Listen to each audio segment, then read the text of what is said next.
সম্মানিত অতিথিবৃন্দ, মনে রাখবেন পৃথিবীর বুকে দুই ধরনের ইবাদত আছে। এক নাম্বার ইবাদত হলো আল্লাহর ইবাদত করা। আপনারা যদি কথা মনোযোগী না হন, আমার সময় কর, কিন্তু সংক্ষেপে চেষ্টা করুন কিছু কথা তুলে ধরা, যেটা হেদায়েত হলো। পৃথিবীতে দুই ধরনের ইবাদত আছে। ভালো করে দিলের কান খাড়া করে আমার দিকে তাকাতে হবে। রব্বুল আলামিন কোরআনে বলেছে, বানায় একটা কথা খালি ইনশাআল্লাহ আমি আবুল কালাম বলতে চাই না। এক নাম্বার ইবাদত হবে আল্লাহর, দুই নাম্বার ইবাদত হচ্ছে শয়তানের। আমরা কার ইবাদত করব? রাজি তো? তারে ফজরে ঘুমায়ে থাকলে কার ইবাদত হয়? নামাজ পড়া কার ইবাদত? রোজা রাখা কার ইবাদত? কোরবানি এসেছে আল্লাহকে খুশি করার জন্য, যদি কোরবানি দিয়ে তা কার ইবাদত হয়? মেয়ে জামাই আসবে, কোরবানি না দিলে কেমন দেখা যায়, তা কার ইবাদত হয়? কথা বলেন না কেন? কার ইবাদত? তাহলে আমরা ইবাদত করব কার? শুধু নামাজ রোজাই কি ইবাদত? না, আমাদের কথা কাজ সবগুলা কার ইবাদত? সম্মানিত অতিথিবৃন্দ, আমাদের একটা আঙ্গুল আল্লাহর ইবাদত করেন। একটা আঙ্গুল দিয়া যখন আপনি নির্বাচনে সেল মারতে যান, আপনার আগে চিন্তা করতে হবে সেলটা যাকে মারতেছি তিনি গাঁজা ইয়াবা চালু করবে না বন্ধ করবে, তিনি কি রাস্তার ইট চুরি করবে কিনা, তিনি সন্ত্রাস ডাকাত দমন করবে কিনা, তিনি ভালো কাজ করবে কিনা। তিনি যদি খারাপ কাজ করে তাহলে আঙ্গুলটা দিয়ে ওইখানে ভোট দিলে যত মানুষ গাঁজা খাবে, যত মানুষ চুরি করবে, মার্ডার করবে, মহিলাও যদি যান কয় করে সদগায় জারিয়ার জাটার বাড়ি যাইবে কি যাইবে না? কথা বলে। এই জাটার বাড়ি যাইতে যাইতে আপনি জান্নাতি হলেও এক সময় জাহান্নামী হয়ে যাইতে পারেন, কারণ আপনি বদ কাজ চালু হোক সমাজে সেটা করে গেছেন, সদগায় জারিয়ার কাজ। আর যদি আপনি একজন ভালো দক্ষ মানুষকে ভোট দিয়ে নির্বাচন করতে পারেন, যত মানুষ ভালো কাজ করবে, রাস্তার কাজ করবে, সকল মানুষ বলবে সুবহানাল্লাহ। এবার মেম্বার চেয়ারম্যানটা সুন্দর, রাস্তা সুন্দর হয়েছে, সুবহানাল্লাহ। সব আছে দাদাই, আমি বানিয়ে বলছি না আবুল কালাম। 15 নম্বর পারা সূরা বনী ইসরাঈলের 71 নম্বর আয়াত আল্লাহ স্পষ্টভাবে বলেছেন, ইয়াওমা নাদউ কুল্লা উনাসিম বিইমামিহিম ফামান উতিয়া কিতাবাহু বিয়ামিনিহি ফাউলাইকা ইয়াকরাউনা কিতাবাহুম ওয়া লা ইসলামুনা। আল্লাহ রাব্বুল আলামিন বলেন, ইয়াওমা নাদউ কুল্লা উনাসিম বিইমামিহিম, কাল কিয়ামতের মাঠে আমি প্রত্যেক নেতাকে আগে ডাক দেব, তুমি কোন নেতার অনুসরণ করেছো? সরমনাই উকিল সাহেবকে নেতা মানছো, না সরসিনার হুজুরকে নেতা মানছো, না আওয়ামী লীগকে নেতা মানছো, না বিএনপির নেতাকে নেতা মানছো, না জামাত ইসলামের নেতাকে নেতা মানছো? আমি কোন পক্ষের কথা বলছি না, আল্লাহর কথা বলছি। আল্লাহ বলছে আমি ওই নেতাকে আগে ডাক দেব, তোমাকে আগে ডাক দেব না। ইয়াওমা নাদউ কুল্লা উনাসিম বিইমামিহিম ফামান উতিয়া কিতাবাহু বিয়ামিনিহি, এরপর ডান হাতে নেতা যদি ভালো হয় আমলনামাটা দেব, মাগার জান্নাতে চলে যাবে। আর নেতার যারা ছাতার ব্যাঙ্গার ছাতা ছিল পিছনে নারায় তাকবীর দিয়েছে, সবগুলা তার পিছে পিছে জান্নাতে প্রবেশ করবে। কন্যা সুবহানাল্লাহ। আর মাগো তুমি যদি ভোটটা দিয়ে দেবো ইয়াবাখোর, গাঁজাখোর, সন্ত্রাস, ডাকাত, বিশ্ব মুনাফিককে যদি ভোট দিয়ে থাকো, পৃথিবীর বুকে, বাংলাদেশের বুকে নয়, পৃথিবীর বুকে যত অন্যায় কাজ করবে তার দলীয় যত লোক আছে, আপনি মারা যাইবেন, কবরে ওই আকামের ভাগ, গাজার ভাগ চলে যাইবে। কথা বলেন ঠিক কিনা?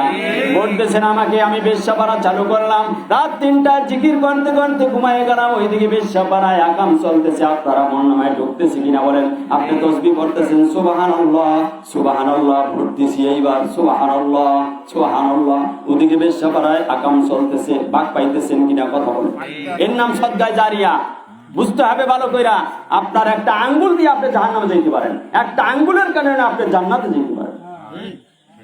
সম্মানিত উপস্থিতি, শুধু তসবিহ পড়লে হবে না, শুধু নামাজ পড়লে জান্নাতে যাওয়া যাবে না, শুধু রোজা রাখলে জান্নাতে যাওয়া যাবে না। আমার জীবনের যত কাজ আছে এই কাজগুলোর মধ্যে আল্লাহ খুশি না শয়তান খুশি, এটা দেখতে হবে। শুরুতে আমি বলেছিলাম ইবাদত কয় প্রকার। 1 নম্বরে আল্লাহর ইবাদত, 2 নম্বরে শয়তানের ইবাদত। বানিয়ে বলছি না 23 নম্বর পারা সূরা ইয়াসিনের 59, 60, 61 নম্বর আয়াত পড়ে দেখবেন আল্লাহ এখানে বলছেন, আলাম আহাদিলাইকুম ইয়া বানি আদামা আল্লাহ তা'বুদুশ শাইতান। বলুন আল্লাহু আকবার।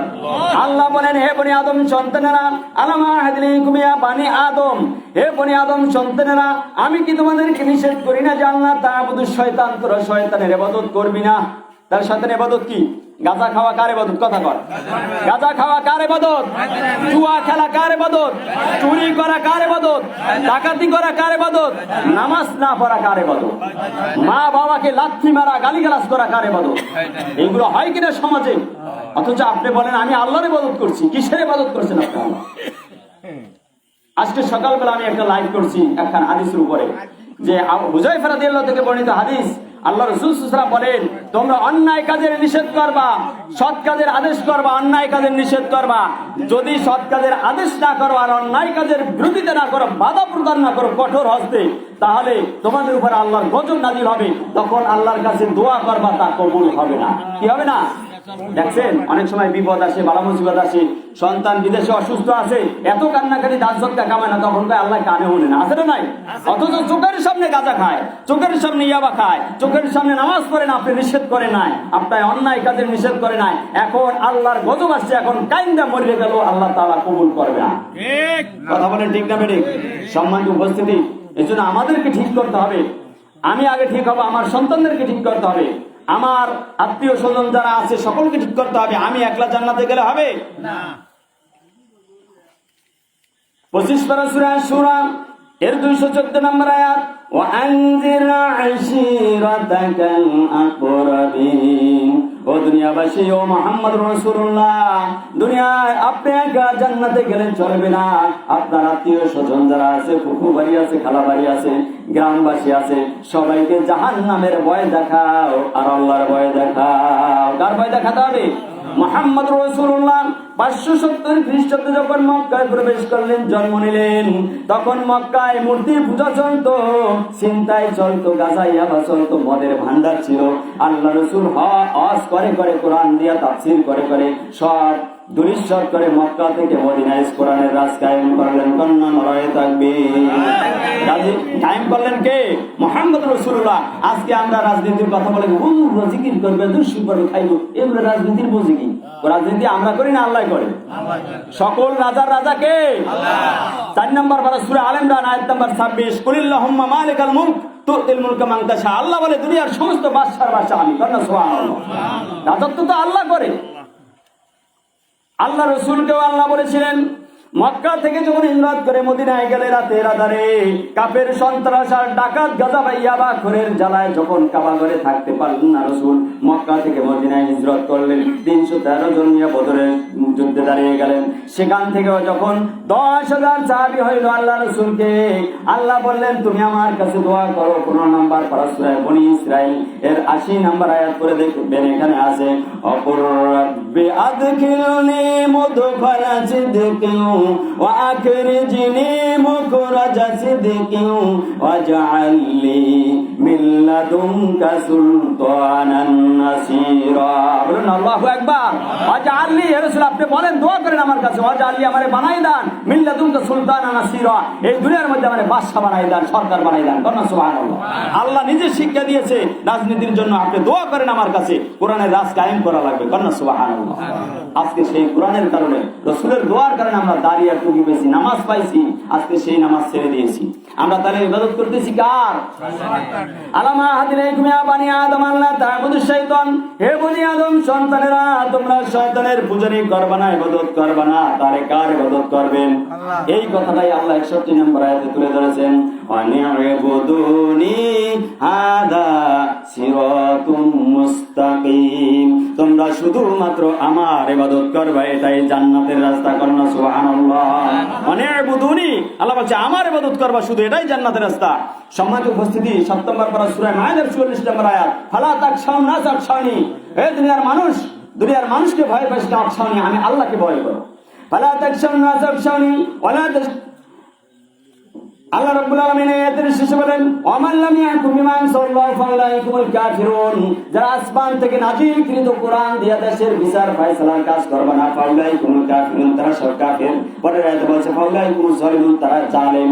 এরপরে আয়াতে বলছে ফাউলাইকুমুল ফাসিকুন, তারা সব ফাসিক। আল্লাহু আকবার। আমি আল্লাহ বানাইছি তোমাকে চলার জন্য একটা কোরআন নামক সংবিধান দিছি। কথাকার এটা শুরুতে বলেছিলেন, আদম আলাইহিস সালাম যখন ভুল করছে, গন্ধম খাইছে, জান্নাত থেকে মা হাওয়া এবং আদমকে নামাচ্ছে, তখন আল্লাহ তাআলা বলছিল, আদম কান্দিস না। হাওয়া কান্দিস না, চোখের পানি ফালাইস না, একটা ভুল করছো, ফল খাইছো, পায়খানা প্রস্রাব করা লাগবে, জান্নাতে সেই জায়গা নাই। অতএব দুনিয়ায় কয়েকদিন যাওয়া লাগবে, তারপর আবার এই জান্নাতের মধ্যে নাতি পুতনি বুড়া দ্বারা সব লই আইতে পারবি। কাজ করা লাগবে একটা। কয়টা? সূরা বাকারা আয়াত নাম্বার 38, কুলনা হাবিতু মিনহা জামিয়া, সব এখান থেকে নেমে যাও জান্নাত থেকে। জামিয়া মানে সবাই। কুলনা হাবিতু মিনহা জামিয়া ফাইম্মা ইয়াতিয়ান্নাকুম মিন্নি হুদায়া ফামান তাবিয়া হুদায়া ফালা খাউফুন আলাইহিম ওয়ালা হুম ইয়াহজানুন। বলুন আল্লাহু আকবার। আল্লাহ বলে তোমাদের কাছে একখানা কোরআন যাইবে, আমার কিতাব। এই কোরআনকে যদি সবাই মিলে আঁকড়ে ধরতে পারো, আঁকড়ে কি বুকে চাপে ধরে সুমা খাইবে না পড়বে, এটা বোঝা লাগবে, শেখা লাগবে কোরআন। আর কয় বুড়ো হয়ে গেছি, আমি কোরআন পড়া যায়? আরে মিয়া, রাসূল পাক সাল্লাল্লাহু আলাইহি ওয়াসাল্লামের উপরে 40 বছর বয়সে, বৃদ্ধ বয়সে কোরআন নাযিল করেছে, সেটাও রাসূল মুখস্থ করছে। কোন সুবহানাল্লাহ। বৃদ্ধ সাহাবীরা মুখস্থ করছে, সারা দিন রাত পড়াশোনা করছে। আল্লাহ রাসূল চিন্তিত হয়ে গেলে এই কোরআন কিভাবে মুখস্থ রাখবো, বারবার জিহ্বা নাড়ায়া পড়ে। আল্লাহ তাআলা সাথে সাথে কোরআনে আয়াত নাযিল করছে। কোন সুবহানাল্লাহ। 29 পারা সূরা কিয়ামার 16, 17, 18 নম্বর আয়াত পড়ে দেখবেন, লা তুহাররিক বিহি লিসানাকা লিতা'জালা বিহি। ও রাসূল, আপনার কোরআন মুখস্থ করার জন্য এত কষ্ট করা লাগবে না, বারবার জিহ্বা লড়ানো লাগবে না। আপনি শুধু একবার জিবরাইলের মুখ থেকে শুনবেন আর তেলাওয়াত করবেন, আপনার দিলের ভিতরে আমি আল্লাহ অঙ্কন করে দেব। কন্যা সুবহানাল্লাহ। আজকালও আমরা ছেলেদেরকে হাফিজি মাদ্রাসায় দিয়া ইমানি কেলি হুজুরের বাড়ি আছে না নাই? আরে ভাইয়া, আমি সেখানে প্রায় যাই, আমার শ্বশুর বাড়ি। ছেলেরা দেখি অনেক এতিম অসহায় ছেলেরা আছে, রাত্রে কম্বল গায়ে দিতে পারে না, সারা রাত থর থর করে কাঁপে আর কোরআন পড়ে। মুখস্থ করাই দেন কে? আল্লাহ রাব্বুল আলামিন দিলের ভিতরে কোরআন পয়দা করে দেয়। কন্যা সুবহানাল্লাহ। আল্লাহ এই চাংরা বয়সে কোরআন মুখস্থ রাখার কথা না। পৃথিবীতে এমন কোন বাইবেল, এমন কোন কিতাব, এমন কোন গ্রন্থ নাই যেটা হাফেজের মতো মুখস্থ করতে পারে। কথা বলেন ঠিক কিনা? আর আল্লাহর কোরআনের মধ্যে এত সুন্দর মধুর মজা তেলাওয়াত এবং মুখস্থ করার শক্তি আল্লাহ দান করছে, এটা কোনো কিতাবে নাই। কন্যা সুবহানাল্লাহ। মনে রাখবেন, আমরা এই কয়জন মানুষ মিললে যদি এনে একটা মানুষ মারিয়ে 100 মাটির নিচে ঢুকাইয়ে রাখি আর কিরা করি যে কেউ কারো কাছে বলবো না, আচ্ছা বলেন 100 বছরের মধ্যে এগুলো সাপ্লাই হবে না? কারণ সত্য কোনোদিন গোপন রাখা যায় না।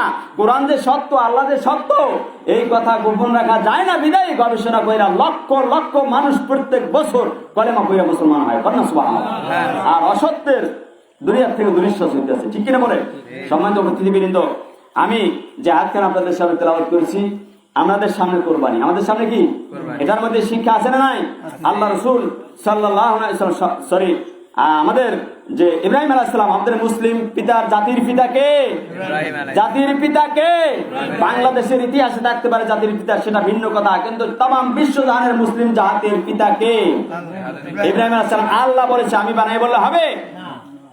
17 নম্বর পারা সূরা হজের মধ্যে আল্লাহ রাব্বুল আলামিন 78 নম্বর আয়াতের মধ্যে তুলে ধরেছেন, মিল্লাতা আবিকুম ইব্রাহিমা হুয়া সাম্মাকুমুল মুসলিমিন। বলুন আল্লাহু আকবার।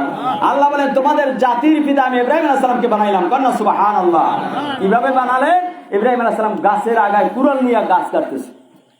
আল্লাহ তাআলা সূরা বাকারা 131 নম্বর আয়াত সেখানে ইব্রাহিম, তুমি এখানে কি করতেছো গাছের ডালের মধ্যে? কয় গাছ কাটতেছি। কয় খতনা করো। কি করো? খতনা করো। কয় কি দিয়ে খতনা করবো? আমি তো বুড়ো বয়স হয়ে গেছি, এখন হাতে কুড়াল দিয়েই করো। কুড়াল দিয়ে তিনি খতনা করছে। কন্যা সুবহানাল্লাহ। আল্লাহ রাব্বুল আলামিন এই যে প্রথম তিনি খতনা করেছেন, সেই থেকে তিনি হচ্ছে জাতির পিতা, মুসলিম জাতির পিতা। কন্যা সুবহানাল্লাহ। এই নবীদেরকে আল্লাহ অসংখ্য পরীক্ষা দিয়েছেন, এই পরীক্ষা পাস করছে। অথচ আমাদের একটু রোগ হইলে, অসুস্থ হইলে, ছেলে মরে গেলে, সামনে বউ মরে গেলে, ভাগ্নে মরে গেলে আমরা অস্থির হয়ে যাই। আল্লাহ আর সহে দেয় না বুড়ো মানুষ। কতক্ষণ ঠিক ধ্যান আছে না নাই? বুক থাপড়াইতে থাপড়াইতে জোহরের নামাজ কাজা হয়ে যায়, ছেলে মারা গেছে, কোনো খবর নাই নামাজে। অথচ আমার কি হবে, আপনার কি হবে মরার পর, এই চিন্তা আছে? ইব্রাহিম আলাইহিস সালামের সন্তান নাই, 80 বছর বয়সে আল্লাহকে ডাক দিলেন। আল্লাহ 23 পারা সূরা সফফাতের 100 নম্বর আয়াত করে দেখবেন, রব্বি হাবলি মিনাস সালিহিন। আল্লাহ আমাকে একটা নেককার সন্তান দাও। কন্যা সুবহানাল্লাহ। আমরা সন্তান চাবো কার কাছে? খাজার কাছে। বাবার কাছে, গাছের কাছে, বড় কিছুর কাছে, না আল্লাহর কাছে? কার কাছে যাবো? নবীরা শিক্ষা দিয়েছেন, নবী আল্লাহর কাছে দোয়া করলেন, কান্নাকাটি করলেন, রব্বি হাবলি মিনাস সালিহিন। আল্লাহ সাথে সাথে ইব্রাহিম আলাইহিস সালামকে জানিয়ে দিলেন, ফাবাশশারনাহু বিগুলামিন হালিম, তোমাকে একটা ধৈর্যশীল সন্তানের সুসংবাদ দিলাম। কান্না সুবহানাল্লাহ। এরপর হলো ইসমাঈল আলাইহিস সালাম। ইসমাঈল আলাইহিস সালাম নবী। মনে রাখবেন, ইব্রাহিম আলাইহিস সালামের দুই সন্তান ইসমাঈল এবং ইসহাক। ইসহাকের গর্ভে আসছে ইয়াকুব আলাইহিস সালাম, ইয়াকুব আলাইহিস সালামের গর্ভে এসেছে ইউসুফ আলাইহিস সালাম। কান্না সুবহানাল্লাহ। প্রথম সংসারে 10 সন্তান, দ্বিতীয় সংসারে এই বিনয়ামিন এবং ইউসুফ আলাইহিস সালাম, এই দুই সন্তান। এই ঘটনা অনেক দূরে যাব না। ইব্রাহিম আলাইহিস সালাম দোয়া কবুল করলেন। ইসমাঈল আলাইহিস সালামকে দুনিয়ায় আল্লাহ নাজিল করলেন, তখন তার বয়স 80 বছর। কয় বছর? 80 বছর বয়সে স্বপ্নে দেখাইল, ইব্রাহিম তোমার কলিজার টুকরা সন্তানকে বনবাসে রাইখা আসো কাবার সামনে মরুভূমিতে। কোথায়? 80 বছর বয়সে একটা সন্তান পাইছে, কলিজা আসমানের চাঁদ। এটা হওয়ার পর আল্লাহ কইছে, যাও ওরে কাবা ঘরের সামনে মরুভূমিতে রাইখা আসো। সংক্ষেপ করে দেবো খুব, এইটাই যেহেতু কোরবানি আমাদের সামনে। ইব্রাহিম আলাইহিস সালাম রেখে আসলো। হাজরা কান্নাকারি করতেছে, সামান্য একটু খাবার পানি দিয়াই মরুভূমির মধ্যে রেখে যাইতেছো ফেলাইয়া। প্রাণের স্বামী, এখানে কি খাবো আমরা, কেমনে বাঁচবো? কোনো কথা বলে না। বারবার জিজ্ঞাসা করার পর ইব্রাহিম আলাইহিস সালামের মুখ মলিন, বুকটা ফেটে যায়। সন্তানের মায়ায় 80 বছর বয়সে একটা সন্তান আল্লাহর কাছে চাইয়া পাইছে, তাও মরুভূমিতে রেখে যাওয়া লাগবে, আল্লাহর হুকুম। ইব্রাহিম আলাইহিস সালাম কোনো কথা বলতে পারছে না, চোখ দিয়া পানি ঝরছে। মা হাজরা ভাবছে, তো নবী তো এমনি রাখতেছে না। ডাক দিয়ে বলে, প্রাণের স্বামী, আপনি কি আপনার ইচ্ছায় রাখতেছেন না আল্লাহর ইচ্ছায় রাখতেছেন? মুখ থেকে কোনো কথা বের হচ্ছে না, ইশারা দিয়ে দেখায় আল্লাহর ইশারা। কন্যা সুবহানাল্লাহ। আমার বাবা যখন মারা গেছে আমার মনে আছে, কান্না। কয়েক বছর কেটে গেল, অনেক ঘটনা ছেড়ে যাচ্ছি, কয়েক বছর কেটে গেল, খোঁজ খবর নাই। এরপর আল্লাহর নবী ইব্রাহিম আলাইহিস সালাম আবার স্বপ্নে দেখলো, সন্তানকে জবেহ করে দাও আমার জন্য। কার জন্য? আমরাও তো গরু কার জন্য জবে করবো? খাওয়ার ইচ্ছা থাকলে কোরবানি হবে না ইনশাল্লাহ। ওই সমস্ত মানুষের সাথে কোরবানি দিলে না, কোরবানি হবে না। নামাজ যারা পড়ে না তাদের সাথে কোরবানি দিলে কোরবানি হবে না। কারণ হারাম টাকা যাদের আছে তাদের সাথে দিলে না হওয়ার সম্ভাবনা আছে। কারণ হারাম টাকা দিয়ে ইবাদত কবুল হয় না। সূরা বাকারা আয়াত নম্বর 172। হারাম টাকা দিয়ে খাইলে, পেটে ঢুকাইলে সিজদা একটাও কবুল হবে না। মনে রাখবেন, আইলের কুচি দাইয়া খাইছেন, নারিকেল সুপারি পাইয়া খাইছেন, আর নামাজ পড়ছেন তাহাজ্জুদ, এক ওয়াক্ত নামাজ হয় না ইনশাআল্লাহ।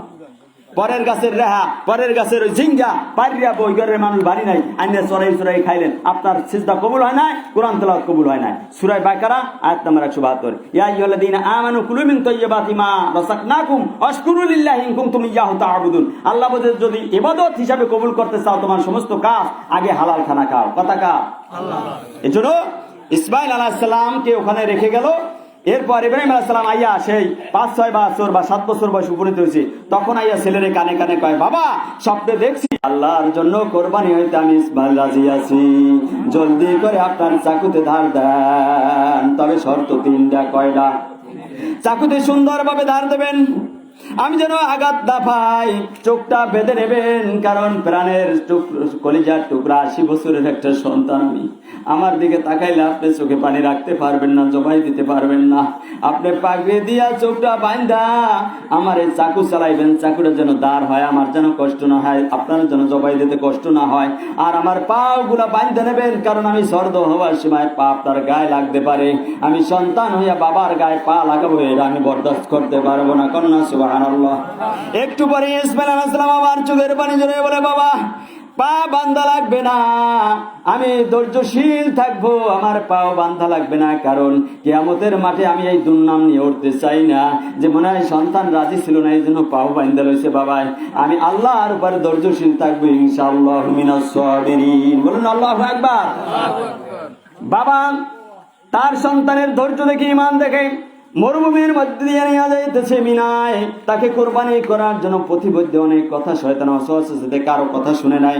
ইসমাঈল আলাইহিস সালাম তার বাবার সাথে কয়লা ইয়া বুনাইয়া ইন্নী আরা ফিল মানামে আন্নী আযবাহুকা জবাই করতে দেখেছি তোমাকে আমি স্বপ্নে। ফানজুর মা জাতারা, হে সন্তান তোমার মতামত কি? তোমার জবাই দিতে আল্লাহ বলছে, আমি জবাই দিছি স্বপ্নের মধ্যে, তোমার মত কি তুমি বলো। সন্তান এবারে বলেন, ক্বালা ইয়া আবাতি ইফআল মা তু'মারু আল্লাহ যেটা আদেশ করছে তাড়াতাড়ি তা বাস্তবায়ন করেন। সুবহানাল্লাহ। আর আমরা যদি বলতে আব্বাই যে তোর চেহারা ভালো, তোর এবার কোরবানি দেবো, কই তো তোমার বড় বলা দাও, আমি গেলাম, কথা বলেন ঠিক না বেঠিক? এই হচ্ছে আমাদের ঈমান। অথচ ইসমাঈল আলাইহিস সালাম শিক্ষা দিয়েছে দুনিয়াবাসীকে, না আল্লাহর হুকুমের সামনে প্রয়োজনে জীবনটা উৎসর্গ করে দেওয়া লাগবে। আমরা রাজি আছি সবাই আল্লাহর হুকুমকে বাস্তবায়ন করার জন্য, প্রয়োজনে আমরা আমাদের জীবন বাস্তবায়ন করব। এর নাম ঈমান, এর নাম ইসমাঈল আলাইহিস সালামের বংশধর, কথা বলেন ঠিক না বেঠিক? প্রয়োজনে জীবনটা আল্লাহর রাসূল উৎসর্গ করা লাগবে। আল্লাহর রাসূল ঘর ছেড়ে যদি মক্কা ছেড়ে মদিনায় যাইতে পারে, আপনার আমার ঘর ছেড়ে একটু দূরে যে বয়াতে গেলে সমস্যা আছে? এটা তো হিজরত। বাড়ি থেকে আসছেন আজকে কোরআনের জন্য, এটা হিজরত হয়েছে না?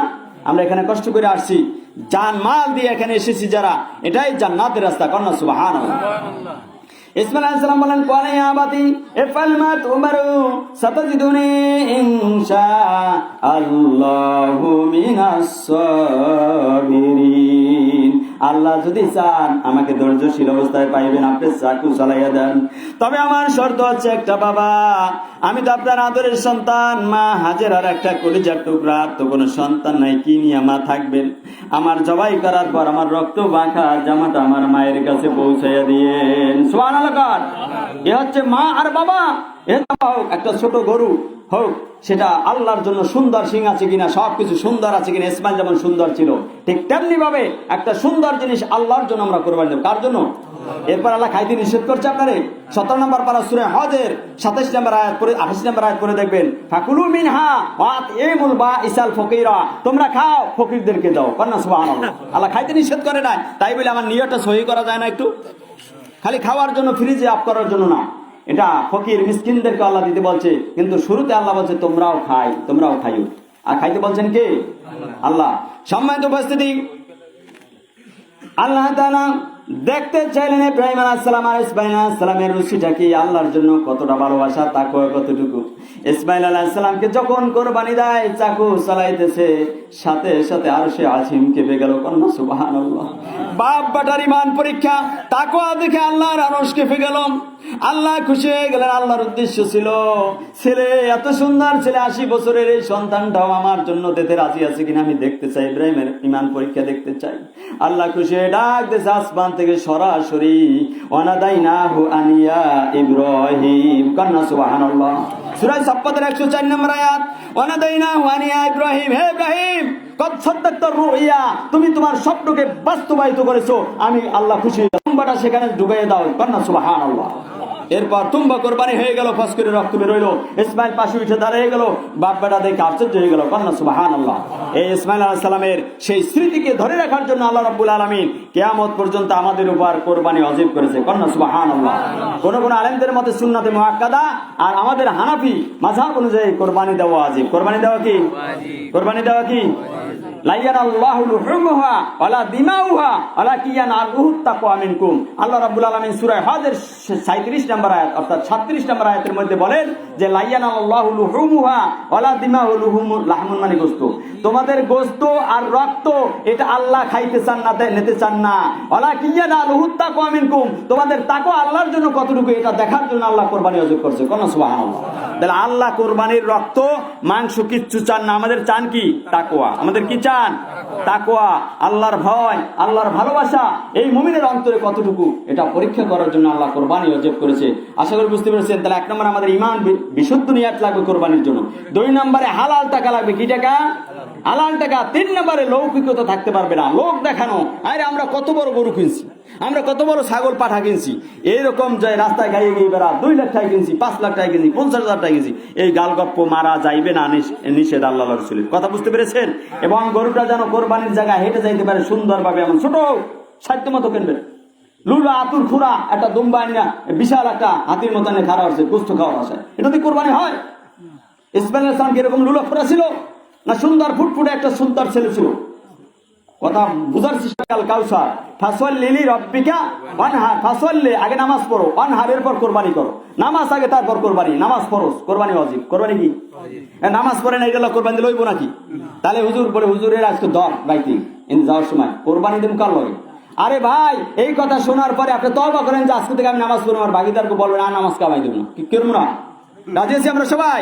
সূরা বাকারা আয়াত নাম্বার 160 ইল্লাল্লাযীনা তাবু আসলাহু, আল্লাহ বলতেছেন ইল্লাল্লাযীনা তাবু, যদি মানুষগুলা আবুল কালামের কথা শুনে তওবা করে, আসলাহু, আর নিজের সংশোধন করে দেয়, আর নামাজ ছাড়বো না, পর্দা ছাড়বো না, অন্যায় ছাড়বো না, অন্যায় করবো না, ভালো কাজ করব, এইরকম যদি তওবা করতে পারে, সবার কাছে বলতে পারে, ওই মানুষটা আমি আল্লাহ মাফ করে দিলাম, কন্যা সুবহানাল্লাহ। তাহলে এরকম যদি আমরা তওবা করতে পারি, নামাজ ছাড়বো না, আমরা হারাম খাবো না, তাহলে আমরা কোরবানি দিতে পারবো কিনা? এরকম তওবা করি আমরা। এবং শেষ করছি নাকি? আপনাদের কষ্ট আছে? শেষ করে দেবো?